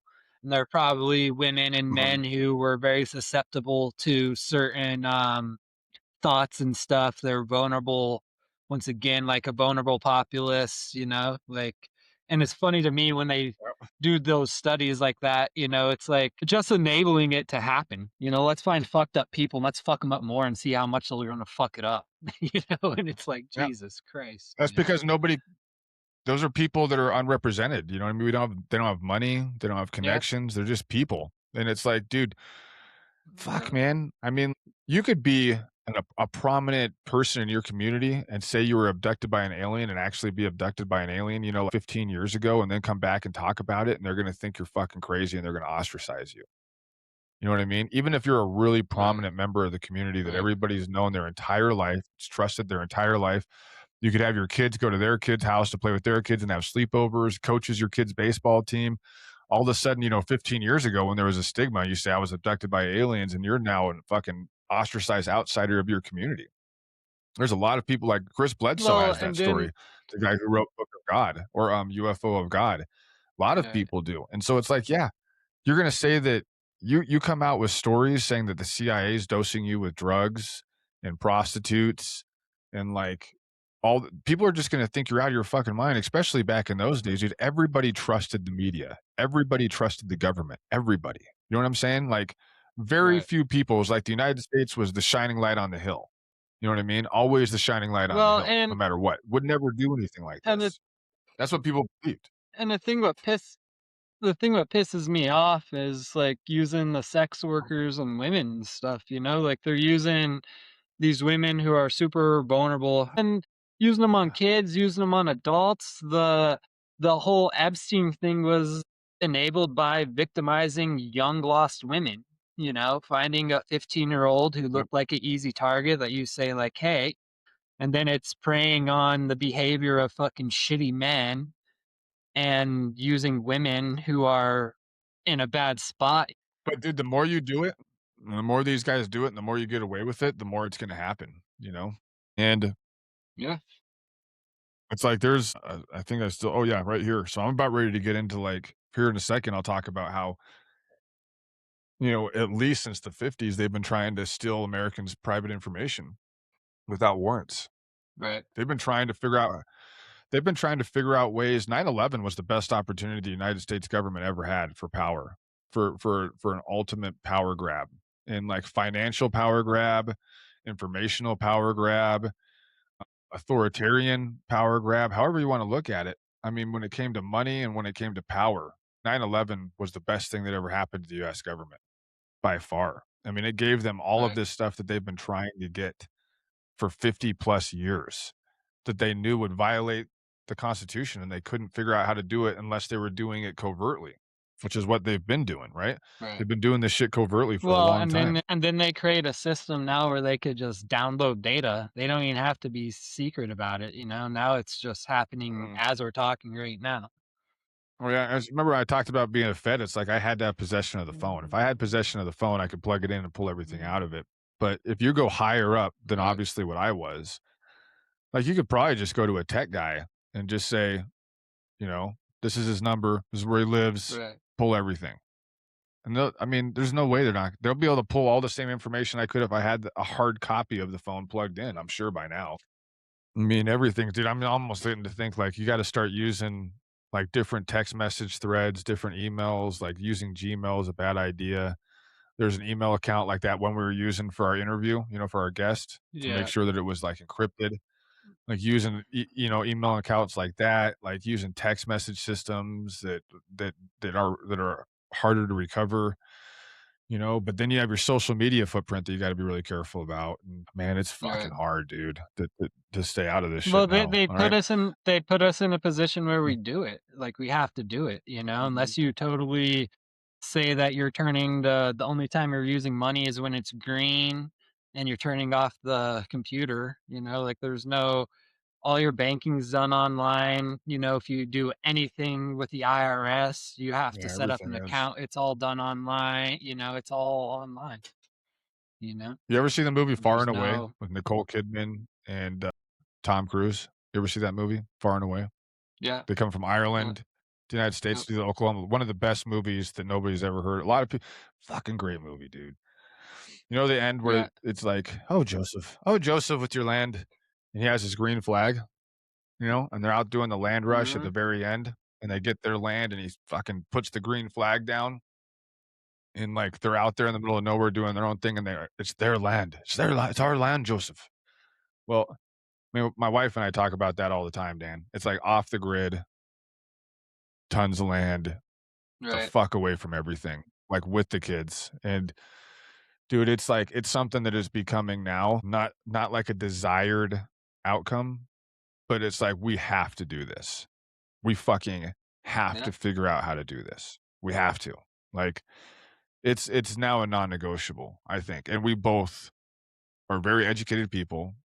We both have a shit ton of worldly experience. She's been all over the world a number of times, and she did it without any money or anything. And so it was like as a person who was sleeping in hostels and riding on trains, experiencing all of these different, civilizations across Europe and everywhere else on her own. And then what I did. And then we both got very educated. And like our outcome is at this point with our kids that we need to be the fuck off the grid and the fuck away from this right, shit because we don't trust right, it at all, you know?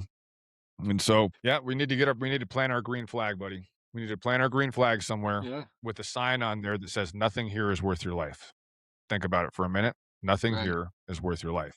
That's what my sign's going to say right next to my green flag. Nothing here is worth your life. And that goes for like civilians it, and people who may be representing the state or the feds. I'll tell you that right now. Okay.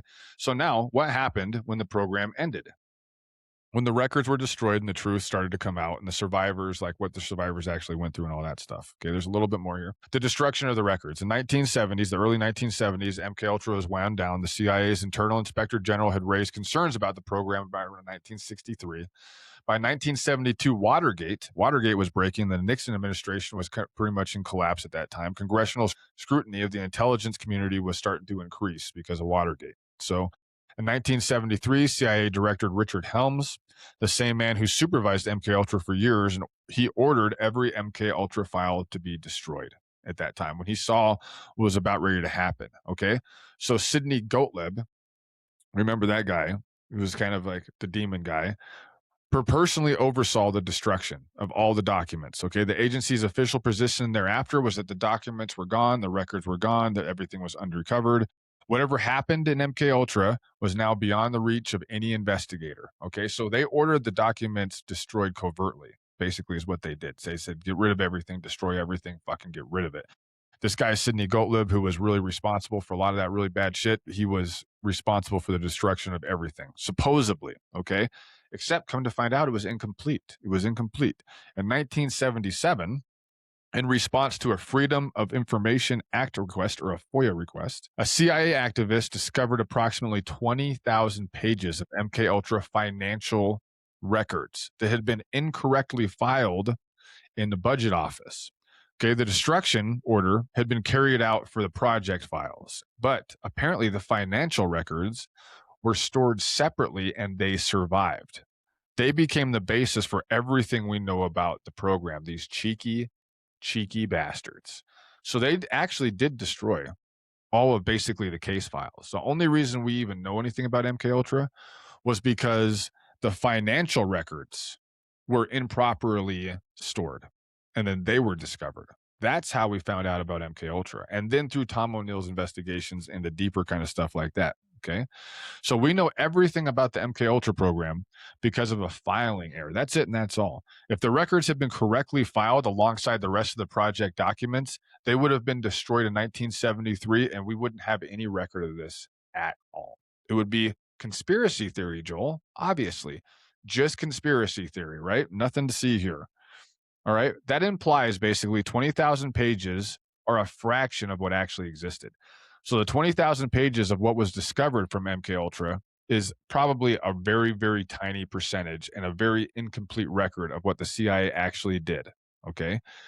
The church committee didn't dispute this. Senate hearings of 1977 explicitly noted the surviving records represent an unknown but probably very, very small fraction of the total program. Like, Jesus, Joel, what don't we fucking know?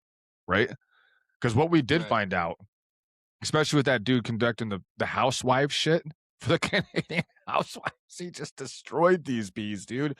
I mean, what he did to those women, like, fuck. Go back and listen to that stuff again. That is Yeah, some dark that's ass fucking shit, dude, to do to people. And then like come out and be like, hey man, where else do I get a rape?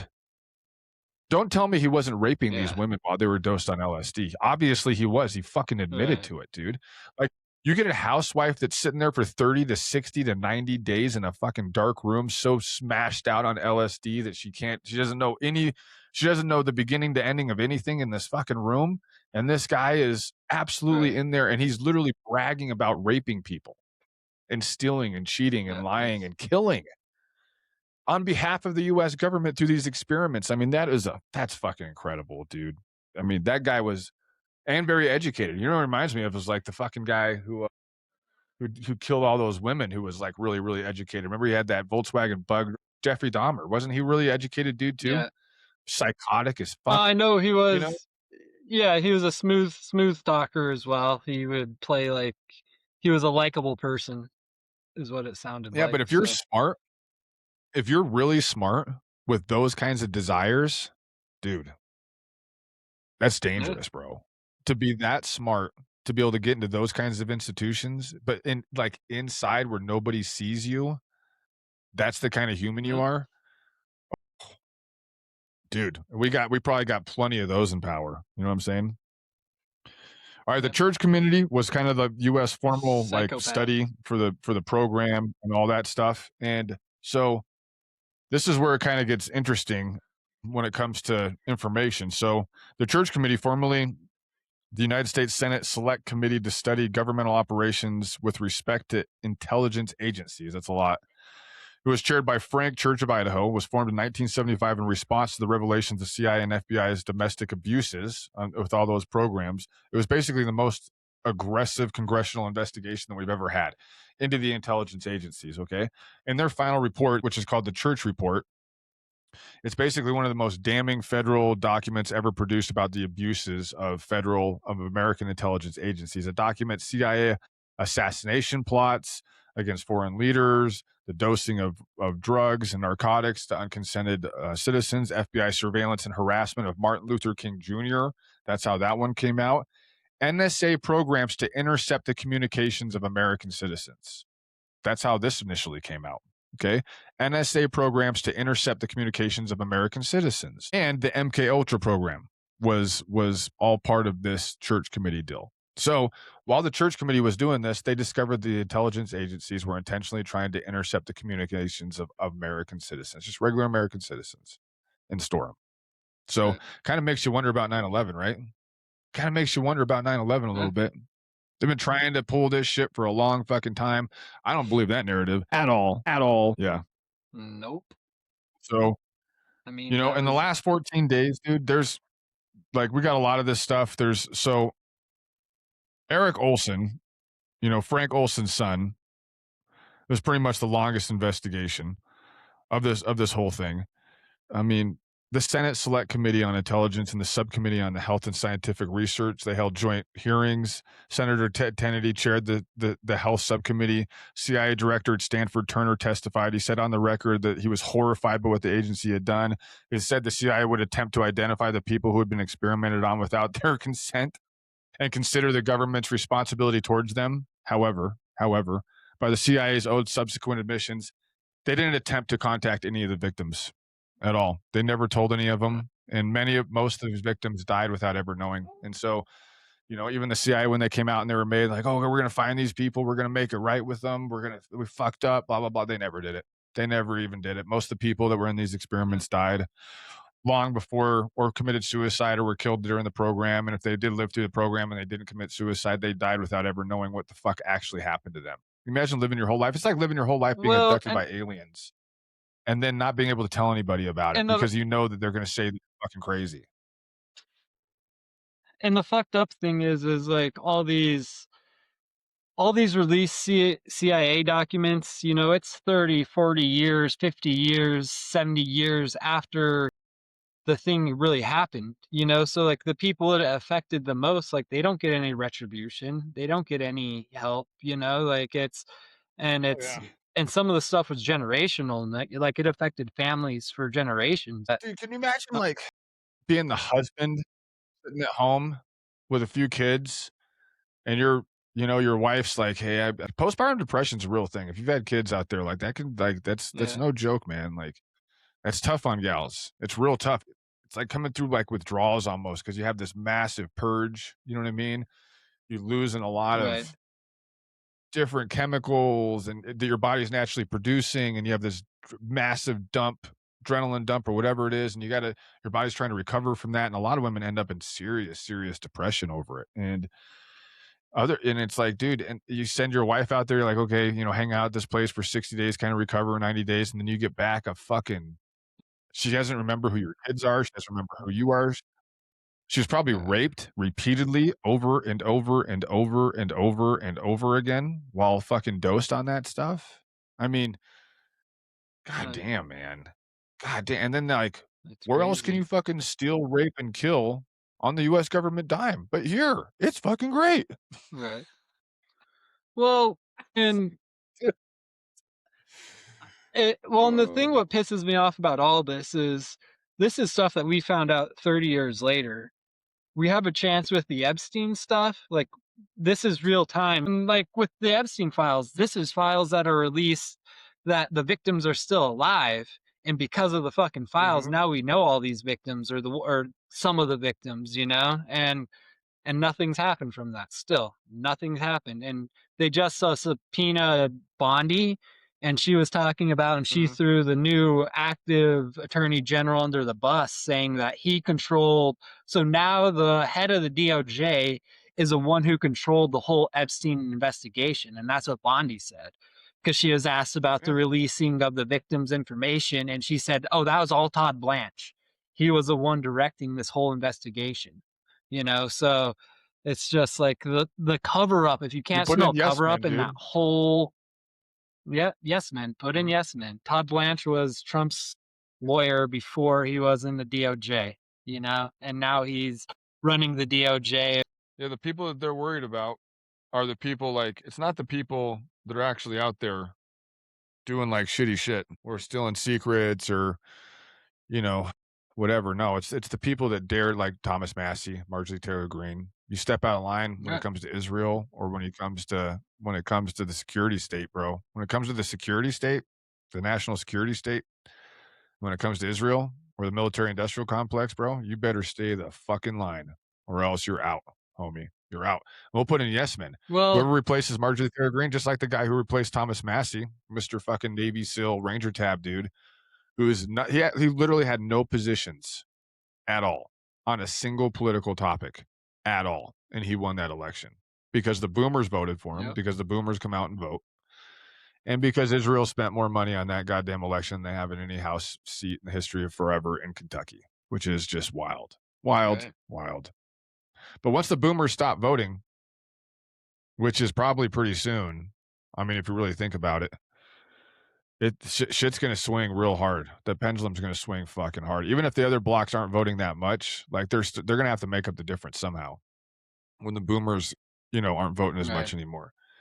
And so, dude, those will be interesting outcomes, but this whole thing we talked about before with the IDF merging with the American military system, they have to enshrine it. They have to embed it into stone concrete law because they know that it's only a matter of time when Yeah, those they're votes are gone. The votes for sending Israel right, money, sending Israel weapon systems, those days are numbered.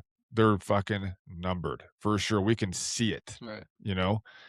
And it's like, how do you fix that? Well, you codify it into fucking law that doesn't get voted on anymore. And then you join, like, you do some shit like joining military forces with the IDF. And you even get Americans like Mark Levin and Shit. all those pieces of shit. Ben Shapiro, that piece of shit. All those guys that are like the IDF's the most moral military on the earth. It's like, are you fucking American or Yeah, Israeli? fuck And the that, IDF is man. not the most moral military on earth. It's one of the most disgusting Yeah, militaries on earth, frankly, right. is what it is. That's what it Yeah, is. And I've for seen the real. IDF up close a few times.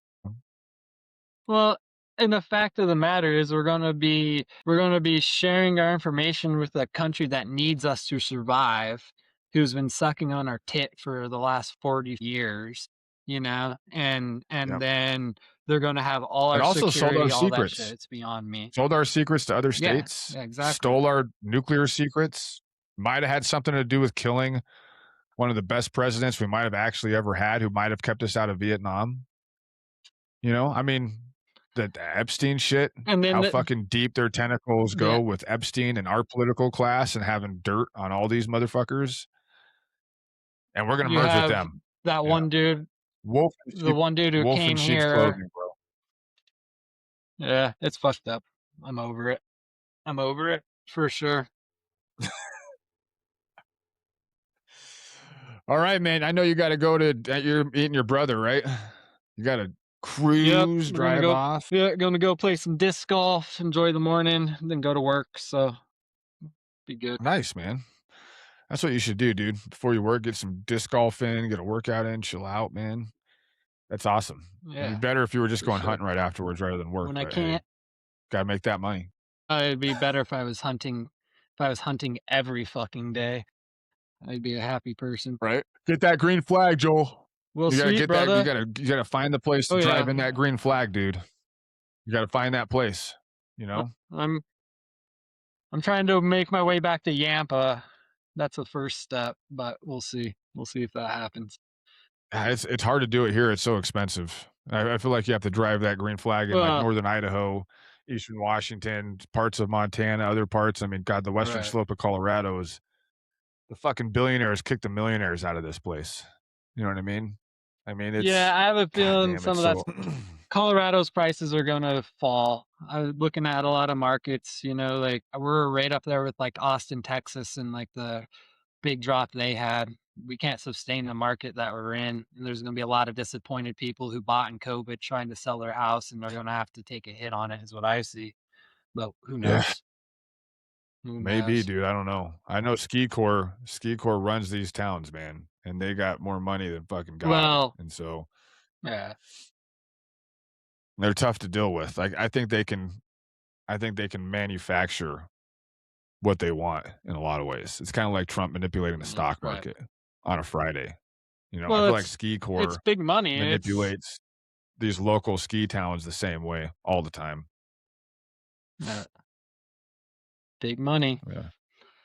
Big money, bro. Hey, man, do your thing, dude. We're 2 hours in. We're good to go. I got all kinds of kid shit coming up. I got to edit this sucker, drink some coffee, dude. Get this sucker out by this afternoon.